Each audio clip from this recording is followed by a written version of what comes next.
Tonight on CBC Vancouver News.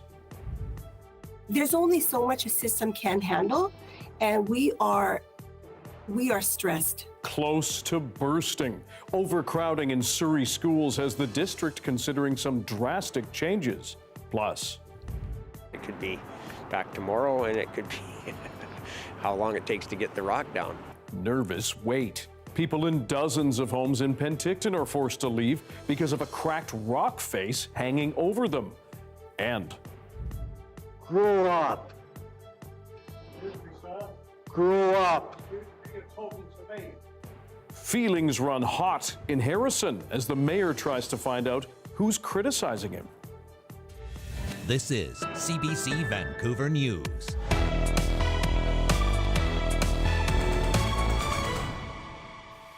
Good evening, I'm Dan Burritt. Thanks for joining us. Overcrowding in the Surrey School District has been a problem for years, but in the past two, it has become dire. Parents are now being asked for their thoughts on how to manage the extreme overcrowding.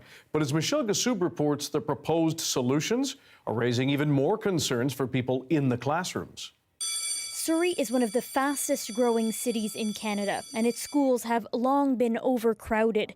A recent survey from the Surrey School District to parents lays out just how bad the problem is. In September alone, the district welcomed 2,400 new students, bringing total enrollment to over 82,000. New student enrollment has surged by 200%, surpassing available provincial funding, and teachers are feeling the strain. There's only so much a system can handle, and we are stressed. In that letter, the district directs parents to fill out an online survey and asks them to weigh in on options like tri-semester schooling, school shifts, busing students to out-of-catchment schools, and hybrid online learning models. Some of the questions that have been put into here are around our working conditions. And so if you're asking about putting 50% of the courses online, well, that changes how we teach. Parents are worried about the impact on families and an already stretched teaching staff. Where would they get the staffing from would be the very first question that comes to mind. They cannot recruit enough people here as it is, and we do not have the appropriate funding for it. Surrey already has the highest number of portable classrooms of any school district in the province and says the problem is likely to only get worse. Looking out 10 years from now, we have the SkyTrain coming through Surrey as well. And so the entire Fleetwood corridor, our enrollment is going to increase even more. And so we need to start preparing for that.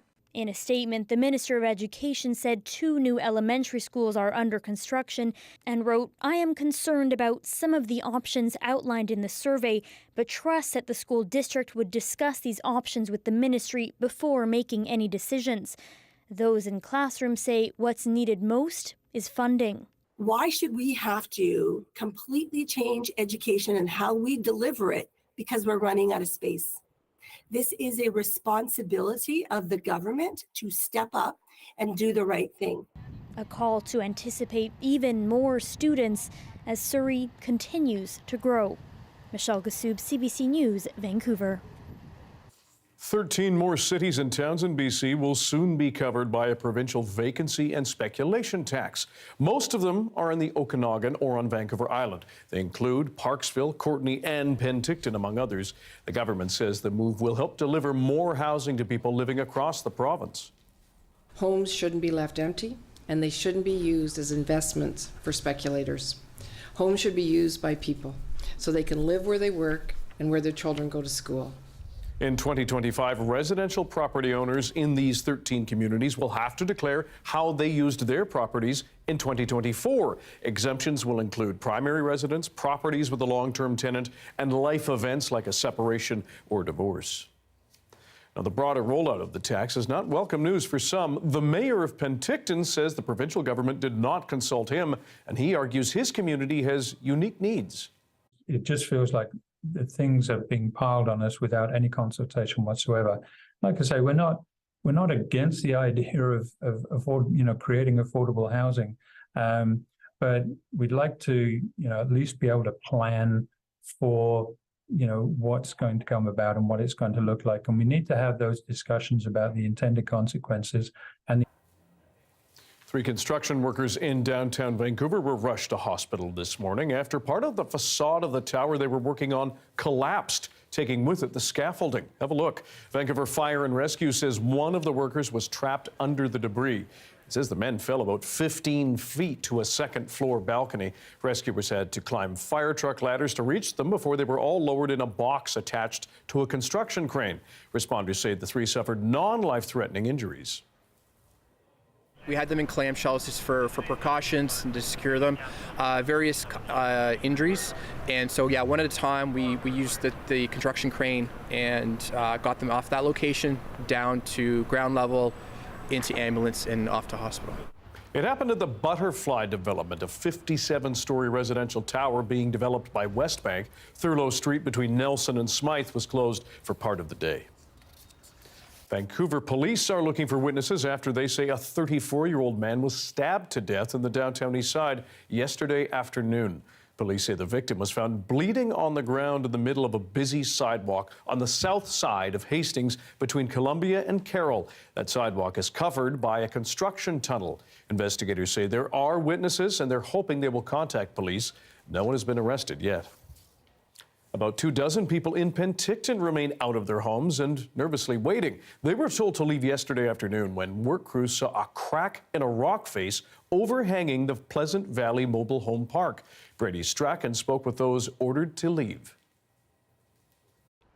This neighborhood in Penticton is built right up against this steep rocky slope behind me. It's a beautiful and tranquil spot, but that all changed when emergency officials this week found a large fissure in the rock face, and now they worry that a large chunk of rock may break off and fall down onto the homes below it. The crack on the rock face is clearly visible from the streets below, with what looks like a massive piece of rock separating from the cliffside. As a precaution on Tuesday, emergency officials asked people living in 25 homes in the Pleasant Valley Mobile Home Park closest to the rock face to leave. Carrie Moss is one of them. You can see it from my place. You can see where it's kind of got a bit of a crack in it.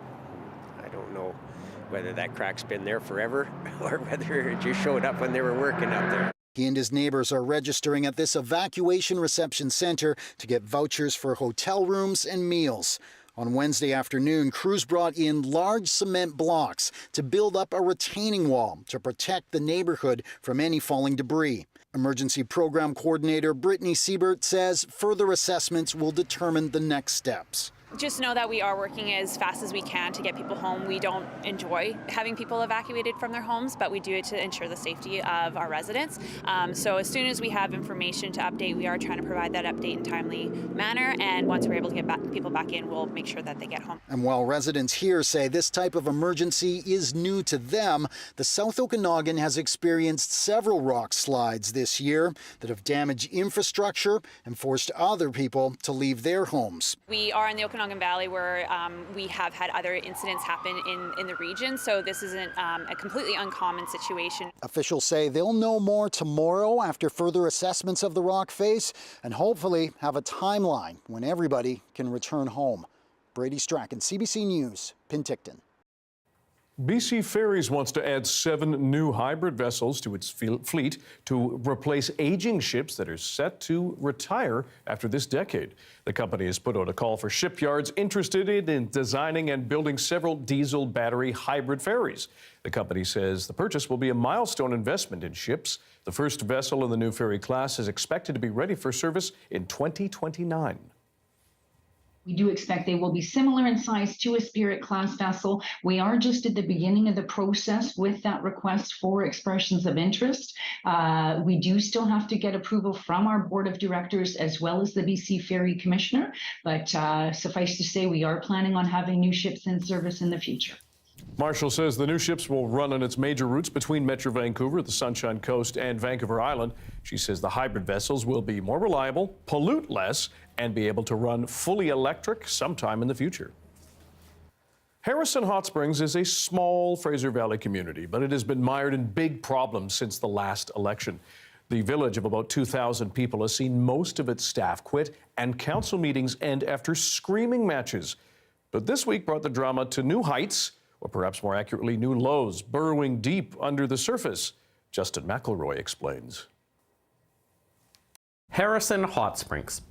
It's not going well. The mole exists within this council or a previous council member. That's not debatable. That's a fact. Not a fact. You're out of order, sir. No. That is Harrison Hot Springs Mayor Ed Wood, and he wants to get to the bottom of one particular thing. I am willing to personally put up a $5,000 reward to find that mole. You see, someone is putting letters in mailboxes around town. They call themselves the Mole. The letters are highly critical of the mayor and the councillor who supports him, and the mayor's conduct in both his political and personal life. And the mayor thinks he knows who wrote it. The mole exists within this council or a previous council member. That's not debatable. That's a fact. Not a fact. You're out of order, sir. No, I'm sir, speaking. you are. I am speaking. You're out of order. So, at Monday's council meeting, the mayor put on the agenda a motion to find a lawyer certified in moles, to find the mole, and to prosecute the mole. And the three councillors who don't support the mayor weren't too happy. In my opinion, this is not a council issue. Should the two individuals wish to pursue it further, then I would suggest they go through the RCMP or through civil litigation. And one of them brought up the fact that he's been feuding with the councillor who supports the mayor for decades. I've had hundreds of letters from a former mayor and councillor who's sitting here this evening that's accused me of everything from the sun going pink to the water going brown, and everything else about me, my family, and my children. Mr. Mayor, and it's been absolutely deplorable. It's what I've had to put up with for 25 years. So the mayor lost, and unsurprisingly, he wasn't happy. For this council to take this mole letter and let this be distributed throughout this village is an absolute disgrace.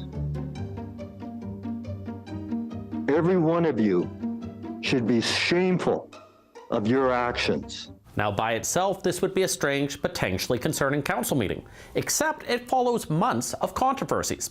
In just 1 year, every major staff member has resigned or retired. Then a councillor resigned. Then the fire chief resigned. Those against the mayor on council have filed a motion of no confidence against him, along with a motion trying to stop someone from posting mean things about them on Facebook. Now, the province hired an advisor to try and help. But a month ago, he finished his contract. And this is what happened just minutes after they voted on his final presentation that asked them to get along. Yeah, what a call point of order. The agenda has been approved. Counselor, you don't. I am calling point of order, Mayor Wood. Counselor, you do not have the floor. Point of order, Mayor Wood. Counselor Vidal, you're out of order. Please sit down. So to summarize, Harrison's staff left en masse after the election. The mayor and council are locked in a feud marked by decades of personal squabbles. Meetings often end in shouting matches with nothing accomplished, and the police are also investigating a possible assault against the mayor. It's a combination not seen anywhere else in British Columbia, but when we asked the Minister of Municipal Affairs if they would take any action, they said the following. I expect all members of council to use the learnings from the coaching and mentoring sessions the municipal advisor conducted and to implement the recommendations from his report. We know this process will take time, and I look forward to hearing about council's progress. And we can see how that progress is going. But what if Harrison Hot Springs didn't have to exist? After all, while small, it isn't in the middle of nowhere. It's actually surrounded by the District of Kent, which has provided stable government for a much larger population for many years. Now, to be fair, that's unlikely to happen. But if the province doesn't step in, what happens next in Harrison Hot Springs is anyone's guess. Justin McElroy, CBC News, Vancouver. Rebuilding continues around the North Shuswap after the Bush Creek East wildfire destroyed dozens of homes along the shore of the lake this summer. Chief James Toma with the Little Shuswap Lake Indian Band says many of the people who were displaced have returned, but one subdivision, which includes Toma's house, remains off limits. The area has to be cleared of the debris from the burned homes. He says he hoped to have all the residents return before the first snowfall, but that plan has been delayed. We really wanted to get everybody back, but they wanted it done properly. so that they could feel comfortable and be at home, not in something that was, seemed temporary. That's what our elders told us, and that's what we're going to respect. So hopefully beginning of next year, March, February or something, we'll see something. Chief Thomas says more than 31 homes in the community were destroyed by the fire, but much of the major infrastructure was saved. If you have a child in your home or your life, chances are they've dabbled, perhaps become a little obsessed with Minecraft. The popular video game has been around for quite a while and shows no signs of losing popularity. And as Maurice Katz discovers, that popularity is being used to bring Indigenous heritage into the classroom. This is just the welcoming post or house post. It's amazingly done. For Councillor John Peters, the original Minecraft has always been a way he could connect with his son on the autism spectrum. Seeing something like Minecraft that incorporates the teachings of Coquitlam First Nations is just simply amazing. I'm actually so excited that I can't wait to have my turn with my sons on this game. The Coquitlam First Nation, along with School District 43 and Microsoft, have teamed up to create a new Minecraft world called the Pacific Northwest Coast Experience. How it began was we had our STEAM teacher come to us to say, we have this wonderful tool called Minecraft. Can we find a way to use that to help with Indigenous storytelling here in our territory? I thought, what a wonderful idea. And it just grew from there. I just think it's so amazing that they're just working together. As a knowledge keeper, Peters says it's a valuable tool to teach younger generations Indigenous values. Wood box is an example of one, and you can store stuff in it. Like important, like things that have meaning to you in it. Yeah. And that's what we're making right now. I'm connected to these lands for thousands of years, so the bloodline I carry, I'm obligated to take care of these lands, but to have other people be aware of the importance of it and how the land can give back to you, that's what I love about the concept of this game. In the classroom, Marina Meredith says it's rare to see her students so engaged and excited to learn. It's amazing the endless opportunities in there of what they can discover, what they can build, all the animals and different land features that they've included to represent the local land. It's great to learn in that way instead of just a textbook or kind of these older traditional styles. It's really fun and engaging. There were some big software changes needed to make the new world truly Indigenous. What we asked them for is, number one, we have to have cedar. It is the heart of the whole community here on the West Coast. And so they were gracious enough to actually rename and reskin certain trees that were in the game so that we could have cedar. We didn't have bears. We had polar bears, but not bears. And our lower mainland, there's bears everywhere. We have to have those. The core concept of Minecraft, which is to collect and exploit the resources around you, is now turned right on its head. We're only allowed to catch one. We want to be resourceful and not waste food. The message is take only what you need and leave the rest for the others who come behind you. Traditions and technology coming together in a new way. In our history, there's not a lot to be proud of. Our nation has went through a lot. We're borderline hopelessness. But something like this, like I said, we could share for thousands of years. Cedar, bears, and salmon in the Minecraft world are just the beginning, with 10 more Indigenous experiences in the works. Maurice Katz, CBC News, Coquitlam.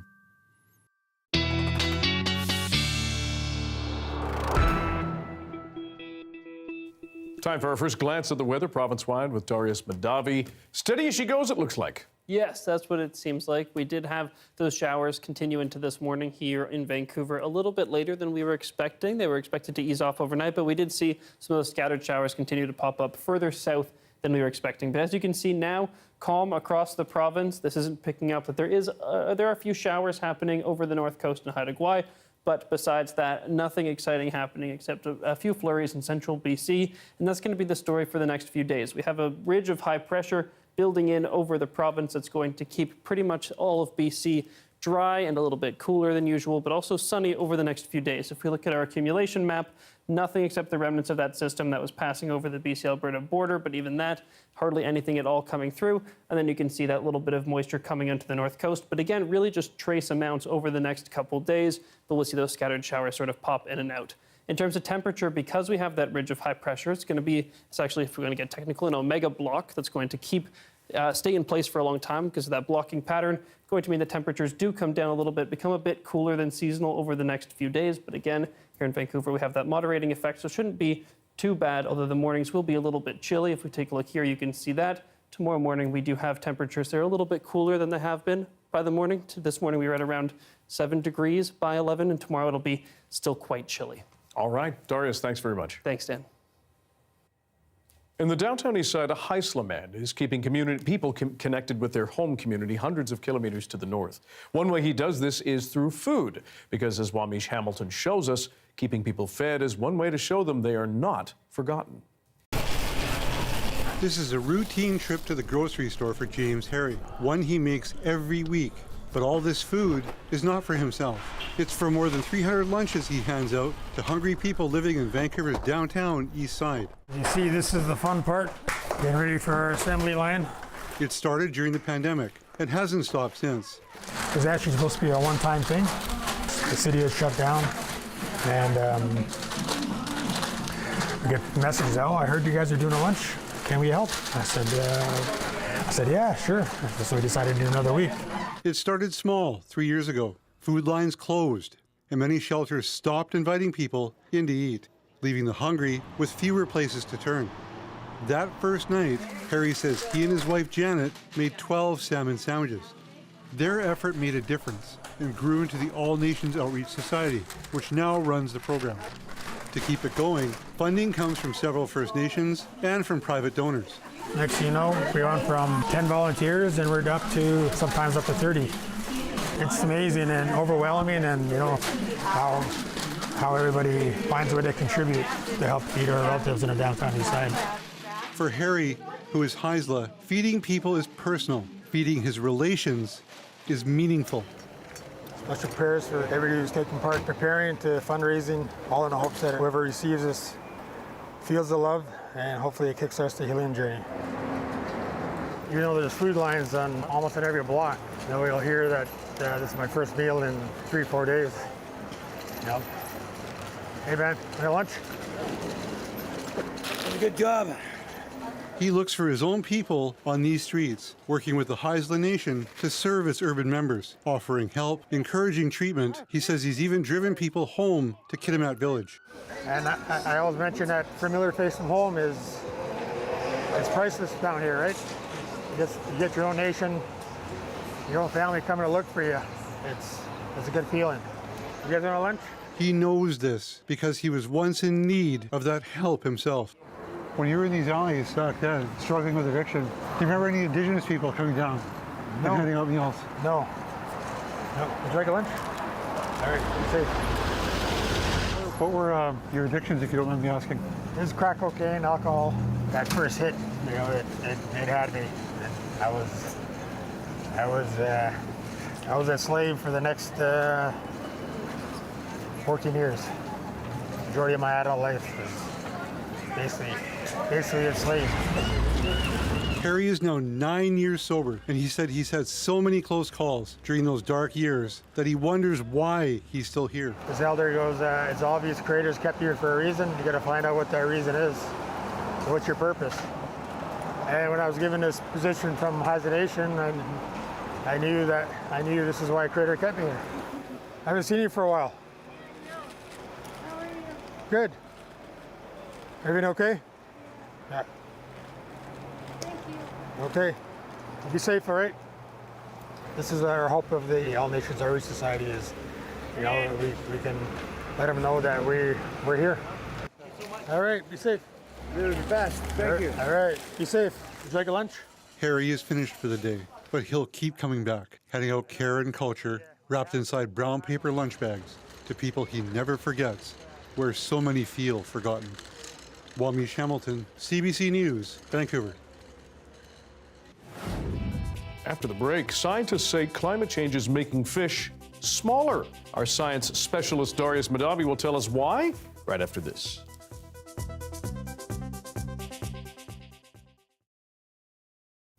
And hello to everyone watching our commercial-free live stream. Thanks for being here. A Moncton, New Brunswick man's beloved car was stolen out of his driveway recently. But through a viral social media post, this is how Maritimers helped track the missing auto. Have a look. When that car came out in 1992, I was 11 years old, and I remember thinking to myself, one day I'm gonna have one of these cars, because I found it was like I just loved the lines. I just loved the aggressive look and the rounded edges. I bought that in 2006, and it was my project car. It was my, it's my little baby. I've always invested money. I do a bit of mechanic work myself on it. I always called myself a gars de char in French, which means like a car enthusiast. So yeah, that car, I wasn't going to sell that car ever. Of what I can gather, the person broke the windshield, hot-wired the car, and somehow found a battery kill switch inside the engine bay. So the next morning, when I woke up, I noticed there was some shattered glass in my driveway, and my car was not there anymore. I was freaking out. Called the cops. They came, took my deposition. They told me that the odds of me finding my car were slim. The second thing I did was make a post on Facebook, a public post, about my car being stolen. My original post was shared 303 times. So a lot of people saw that my car was missing. So anywhere that guy went, people were taking pictures of him and videos. And he stole the car. He went to Charlottetown. He was spotted in Charlottetown, was spotted in Halifax, and later was spotted in Amherst, where he eventually, from all the social media heat, I'm quite sure, decided to just straight up abandon the car and run. I guess the moral of the story is that, if a group of people come together on a cause, they can do big things.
If you like to fish or know someone who does, have you noticed you're not hooking as many big ones as you used to? It's not just you. A new study by an international team of scientists looked at a massive data set of all sorts of species and found fish are shrinking. To explain why is our science specialist, Darius Mahdavi. Darius, walk us through what the study found. Right, so as you said, this study looked at 6 groups of species, including fish, mammals, reptiles, and amphibians, plants, invertebrates, and others. And they found that even looking across all those groups together, body size did appear to be decreasing. But some groups had a lot more variability in their trends than others. And as you said, Dan, there was one particularly obvious trend. Fish are getting smaller. Okay, so why? Good question. So this was another really interesting part of the study. Take a look at this. Now, if we take a look here, you can see because they were using this massive data set that goes back decades for thousands of species, they could actually tease apart why this was happening. Now, at the most basic level, there are a few ways you could see a decrease in the average body size across a community of species. The first is within species changes. So there's some pressure that is causing the smaller individuals of a species to do better than the larger ones. So overall, over generations, those species get smaller on average. What you see here is a combination of two things, that shrinking across multiple species, and then also the largest species in a group disappearing entirely. So together, those two things are what this study found. They found that not just we saw this shrinking of individual species, we didn't just see the elimination of larger species leaving behind the smaller ones, but we saw both of those things happen together. And that's one of the really powerful parts of having a massive data set like this. In general, when we look at the warm versus the cold end of a range of a species, what we often find is that on the warmer edge of a range for a species, that individuals are a little smaller. So you might expect that warming oceans are going to lead to that downsizing of populations. So climate change is a big part of this, and we live in the Anthropocene, an era where our planet is completely dominated by humans. And what sort of animals do humans want to hunt or fish? We want the biggest. Bigger is better for meat, shellfish, seafood, and whatever else. And as we heard from Amanda Bates, one of the study's authors and a professor and chair in ocean conservation at the University of Victoria, climate change is a big factor because oceans getting warmer means those smaller species and smaller individuals are more favored. So Darius, how concerned should we be by these findings? It depends. If you're trying to break the world record for biggest catch, you might be worried. And there are concerns about what this could mean for ecosystems. Now, when you have a loss of the biggest fish, which are often apex predators, that can have massive cascading effects. But so far, ocean communities seem to be at least somewhat resilient to these changes. Now, this study found that where there were declines in large species, small species became more abundant. In other words, the biomass, the measure of how much living matter is in a community, didn't change. And that was a finding Bates was very excited by. Even though we started really by being interested in this interaction with humans and the Anthropocene and impacts, in natural systems, it really points to some fundamental, ecological rules for how life is, kind of governed on this planet. So we basically are seeing this biomass consistency, which I thought was pretty interesting from a scientific perspective. Now, this really highlights the value of these massive publicly available data sets. When you have that much information at your fingertips, you can find answers to big questions you didn't even know you were asking. Darius Madavi, our science specialist, thanks very much. Thanks, Dan. 2 people are dead after a car crash and explosion at the Ontario-New York border. Details after this.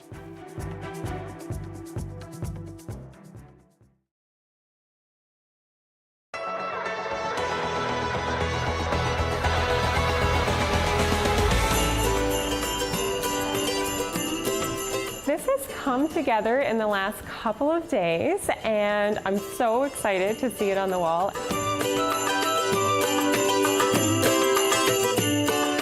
The stockings that you see behind us were knit by knitters from right across the province. So we have 76 stockings currently. I checked the mail this morning, there was 2 more, so they're still coming in. The exhibition was created in memory of Dorothy Marie Verge Clark. Her daughter gave a donation to the Anna Templeton Centre with the request that we do a celebration of women who knit in the province. Her mother, Dorothy, was known for her Christmas stockings, and so we thought it was a great idea to put the request out for stockings right across the province and really celebrate Newfoundland knitting through stockings over the holidays. There is a sale of the stockings that's happening as well, which is going towards a program to teach youth how to knit. So we can kind of continue that tradition that has existed in learning how to knit. So is the exhibition getting smaller all the time as the stockings are purchased? Like if I buy one, does it come down? So we understand you'd want it for Christmas, but we do want it on our wall. So the plan is the last week of the exhibition. It will be up until December 23rd, but that Wednesday to Saturday, we are allowing people to come in and pick up the stocking if they've purchased it, or we can ship them out that week. We can mail them out, so try and get them to you in advance of Christmas. There is so many great stories, and I think one of the really interesting things about the collection of stockings is they are all different. I was expecting to get several the same, or I was expecting them to kind of be similar, but they're very, very different. There's a different selection of color used, there's different patterns and textures, and I think it's just a fantastic collection. Now, one of those knitters is very special to you, I understand. Yes. Who is that person? So my grandmother is actually a stocking knitter herself. She's here? Yes.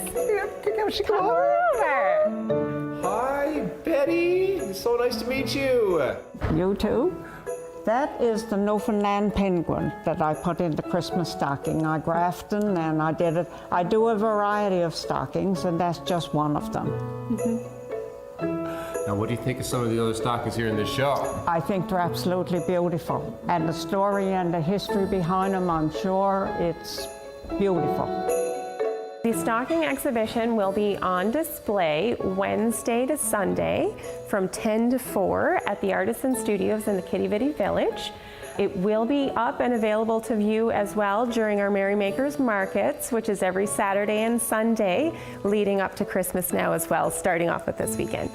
Well, thank you both so much. And is it too early to say Merry Christmas? Never. Never. Merry Christmas.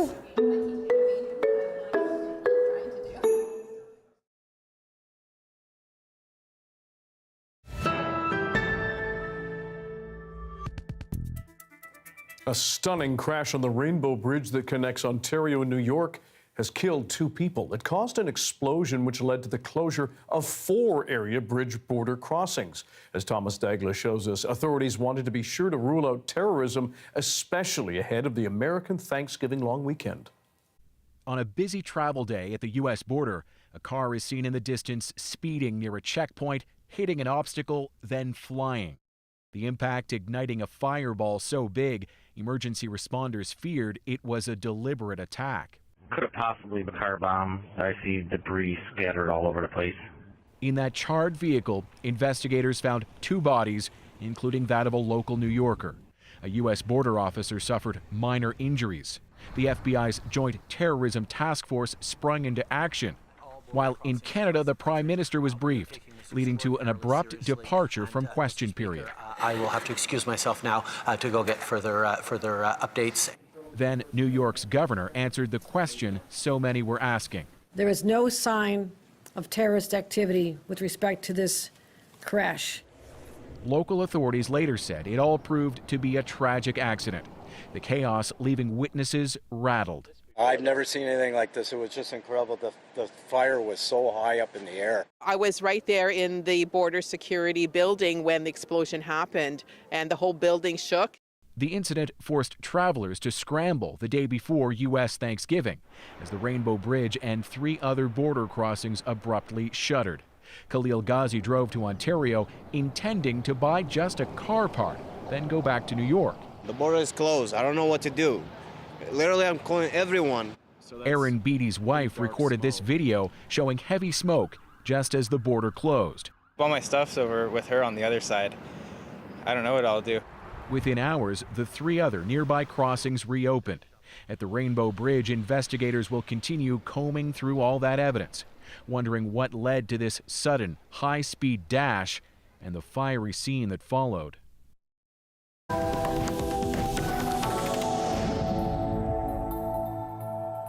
To the Middle East now, where Israel and Hamas have agreed to a truce for hostages deal. The diplomatic breakthrough will free dozens of people being held by Hamas, as well as Palestinians jailed in Israel. And as Sasha Petrusik reports, it will also bring a 4-day halt to the fighting.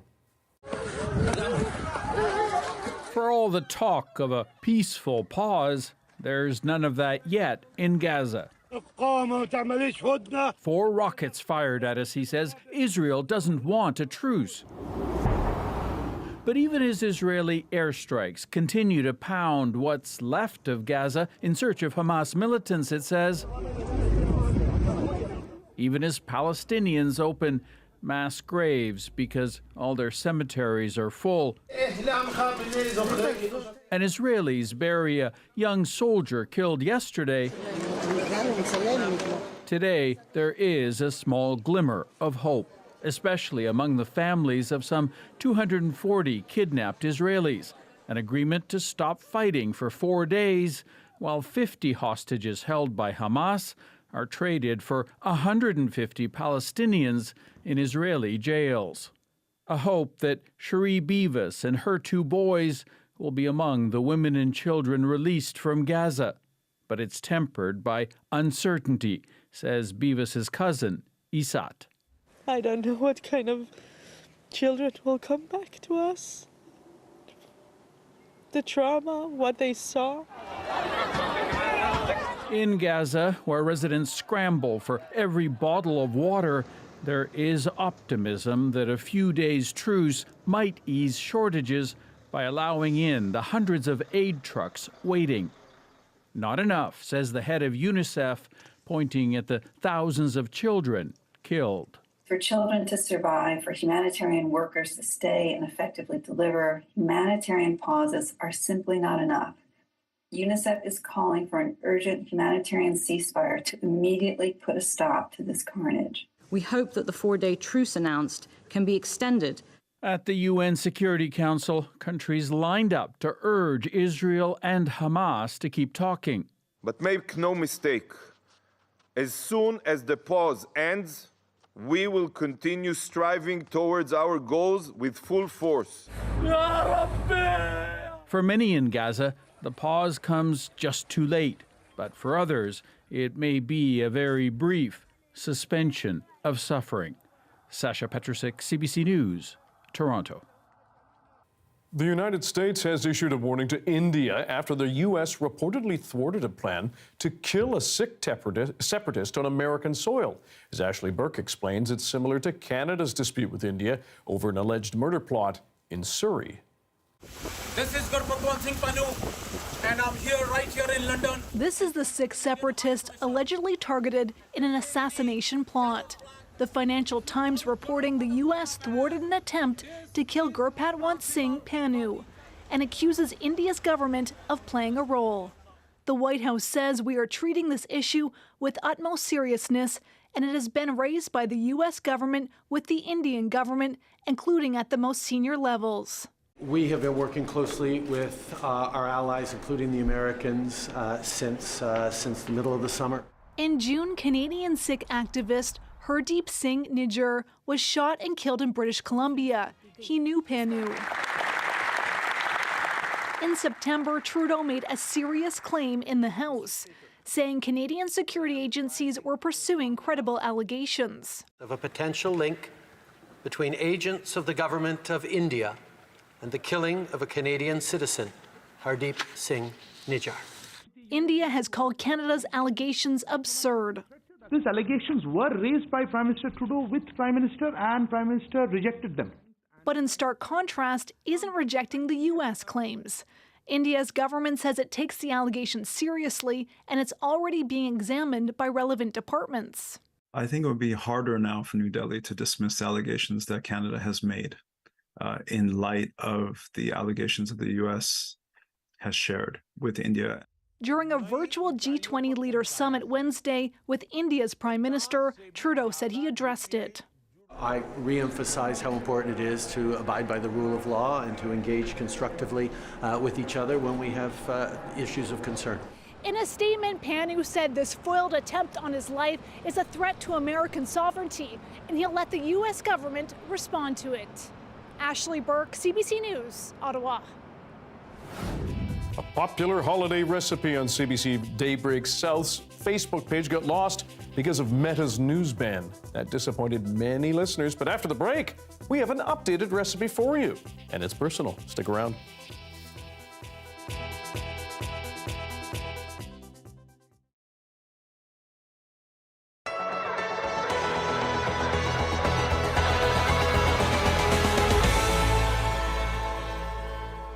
This is Ken Tarrant, just moments before cutting his 4-year-old beard on Saturday, all to raise money for Air Daffodil, a service that covers the cost of flying from Labrador to the island for cancer treatments.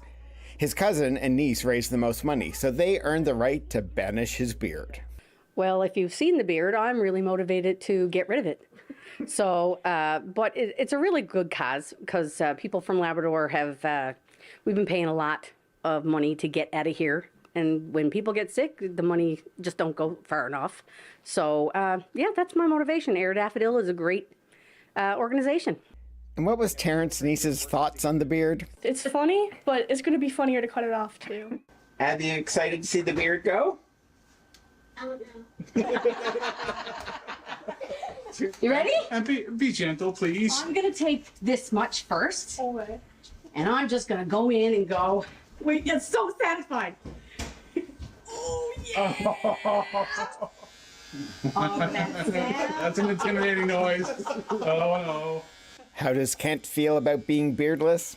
It's 4 years since I've seen my own face, so I'm happy to report I only have one chin. Tarrant is a cancer survivor, and the beard means a lot to him. He started growing it when he finished chemotherapy treatments 4 years ago. From that time until about 20 minutes ago, I hadn't shaved. So we confirmed it earlier. I had 17 inches of beard. So that's all gone now. I mean, the reason for all the silliness was, of course, to raise some money for Air Daffodil, which we did, and we done very well. I had expected to raise $2,000 or $3,000, but I just went down and tallied what came in this morning, and we're pushing in on $6,400 now. So I'm very pleased with that. Very pleased with that. Come here, get that hug. Not everyone was happy with the shave. Terrence's 4-year-old daughter, Abigail, has never seen her dad without his beard. Terrence's daughter aside, everyone else seemed very happy to help banish his beard. I am happy to report that Abigail, his daughter, did warm up to her dad's new face, eventually. Daryl Din, CBC News, Wabash.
You ask, we listen. A popular shortbread recipe disappeared from CBC Daybreak South's Facebook page because of Meta's ban on Canadian news. Our Okanagan team was inundated with emails about the lost recipe. So our host, Chris Walker, is going to take us through the steps of making this award-winning CBC shortbread.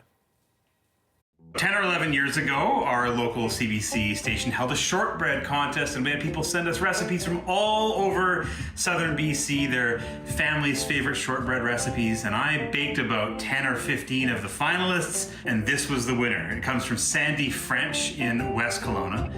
And year after year, we remind people that it's now time to get your CBC shortbread in the oven, and this year, because the recipe had lived on our Facebook page, and of course now Meta has blocked our Facebook page, so we had people start to email us. I mentioned it on the radio. Before we knew it, we had almost 600 emails from people who wanted this recipe. The secret to this recipe, there are 3 secrets to this recipe. One of them is rice flour, which you have here. It's a fine flour, obviously rice-based flour. The second one is berry sugar. This is fine granulated sugar, not icing sugar, berry sugar. Now, there's a strike on right now at the Rogers Sugar Refinery. This is hard to find. What you can do is put granulated sugar in your food processor, blitz it a few times, voila, berry sugar. The other secret is to bake this recipe now so that in a month it's ready for the holidays. And then by the time Christmas comes along, you have a crispy cookie on the outside and a nice chewy cookie in the middle, and it's a delicious holiday treat. Send us a box, Chris. Now, to find the complete recipe and ingredients, head to our website, cbc.ca/BC. As temperatures start to dip, some swimmers are plunging themselves into the vast Pacific Ocean for what they think is a health boost. Podcasters and influencers claim cold water plunging is really good for you. Some researchers say not for everyone. It is a very strong effect, but the problem is that you tend to have this strong gasping reflex when you jump into cold water. And so there's a risk of drowning, there's a risk of hyperventilation, and then passing out, and then drowning secondary to that hyperventilation.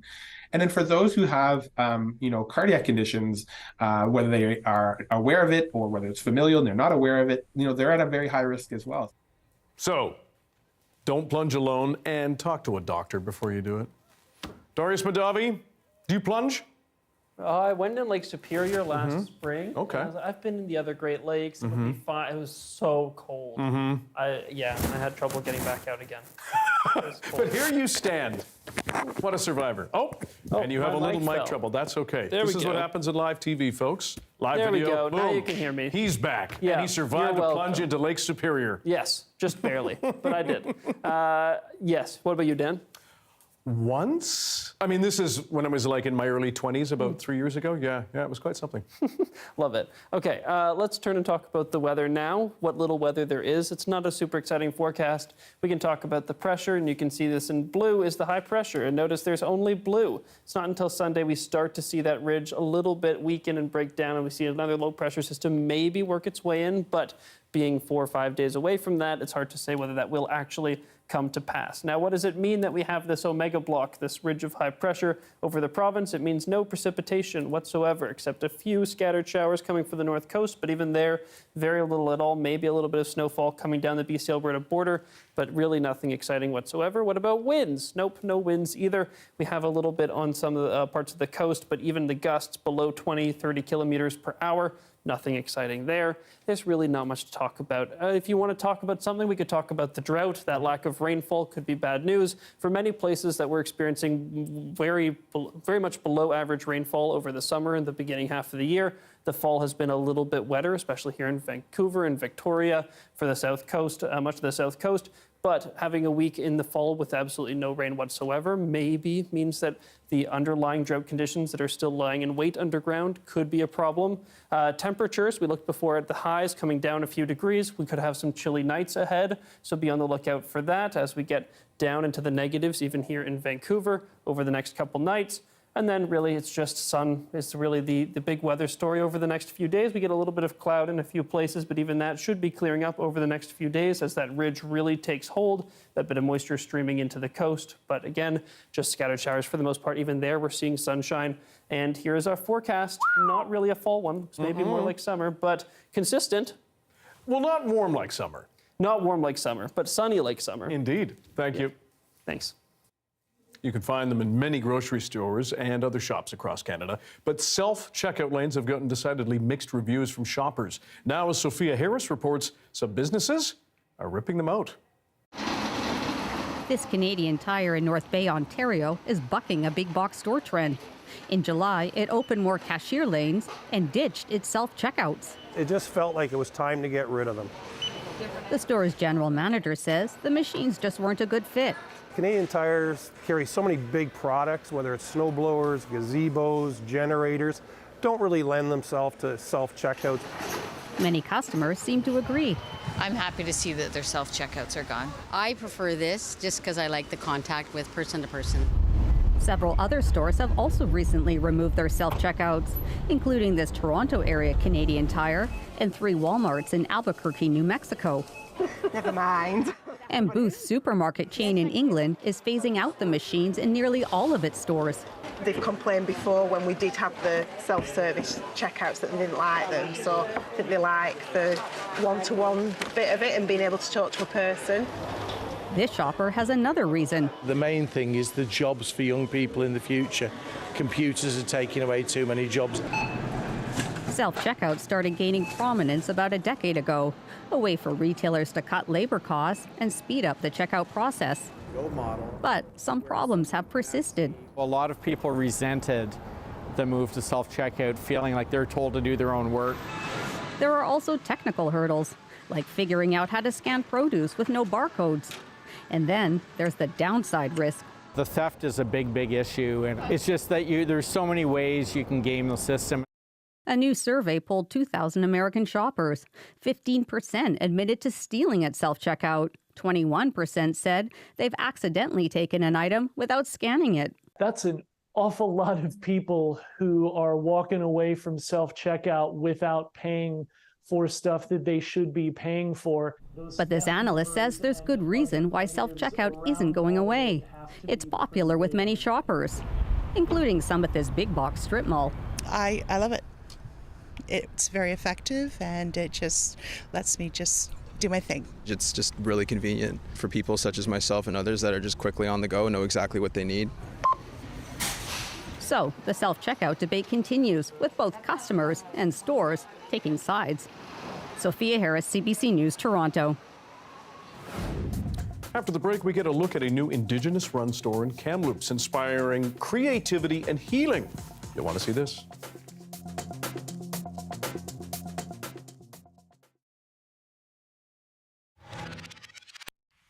Just one event remains before the Grand Prix final in a couple of weeks, and who will shake up the standings this weekend before the world's best head to Beijing? Well, here are some of the names to know ahead of the NHK Trophy in Osaka, Japan. The men's competition should provide plenty of fireworks as Shoma Uno and Yuma Kajiyama battle for gold on home ice. Uno is a two-time defending world champion, but was bested by France's Adam Salhim-Fa at the Cup of China. He had to settle for silver. Meanwhile, Kajiyama placed third at the Grand Prix of France. It was the reigning Olympic silver medalist's very first time competing since missing all of last season due to an ankle injury.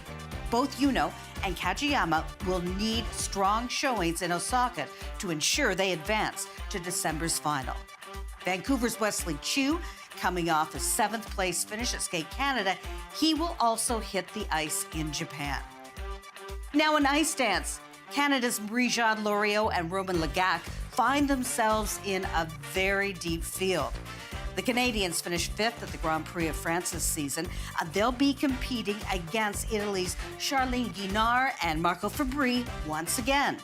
The reigning world silver medalists won in France 3 weeks ago. Lila Fear and Lewis Gibson of Great Britain will also be in Osaka. They were 4th at the last World Championships and 2nd at Skate Canada. Pair skaters Kellyanne Laurent and Lucas Etier will be the final Canadian entry in Japan. After a disappointing short program at Skate Canada, they rebounded to finish 5th overall. With the pair's event quite open, they should be in the mix for a spot on the podium. Following a silver medal performance at the Cup of China, it's likely Italy's Rebecca Gallardi and Filippo Ambrosini will be the ones to beat. Finally, the women's event could be a fantastic showdown between Korea's Haein Lee and Japan's Mai Mahara. Lee's the defending world silver medalist, but is coming off a 4th place finish at the Grand Prix of France. Mahara, on the other hand, was last season's Grand Prix final champion. Unfortunately, she was forced to withdraw from the Cup of China with a nagging ankle injury. You'll be able to stream every performance from the NHK Trophy on cbcsports.ca and CBC Gem. Things get underway with the rhythm dance at 10:25 p.m. Eastern on Thursday. Go to our website for the full streaming schedule.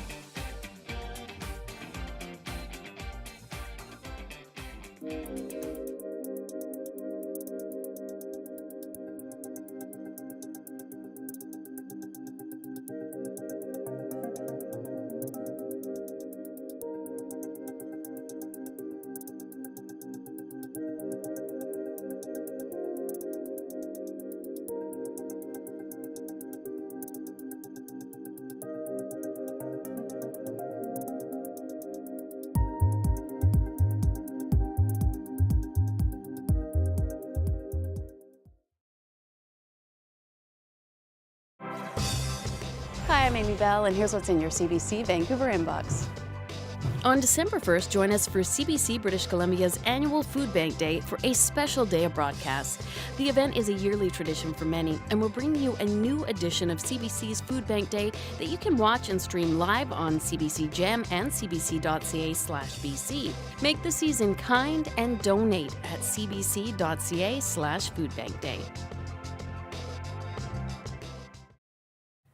An Indigenous seamstress has opened a new space in the Sahali Mall in Kamloops and aimed at inspiring creativity and healing. 4 Generations Creations will offer culturally significant garments. And for the owner, it's a way to honor her late sister. Way to go to Ashley Michelle and Squat, so to come just echo so Hello everybody, my name is Ashley Michelle. I'm the owner of 4 Generations Creations, and this is my store here in Kamloops, BC. My sister passed away last year in November from cirrhosis of the liver due to alcoholism.